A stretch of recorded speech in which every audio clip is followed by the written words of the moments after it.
What is up, guys? Today we will be talking about how you guys can cancel an order on Rokomari. The process is pretty simple. For that, you just have to be at your Google and search for cancel my order. So I'm just going to search for cancel my order and then add Rokomari to it. You will be able to find that in order to cancel your order, you need to email them at this email. However, if your order has not been shipped, you won't have to worry about anything. Just email them and they will be able to cancel your order. However, just in case, if you have selected cash on delivery, obviously there won't be any a refund thing.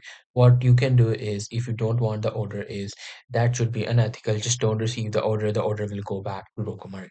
However, if you have paid for the order, what I would suggest you just get the order and then you can file a return on the same email, which should be admin@rokomari.com under the 3 days. Just receive the order and then instantly file a return and you will be able to return it just in case if your order has been shipped and you were not able to cancel it.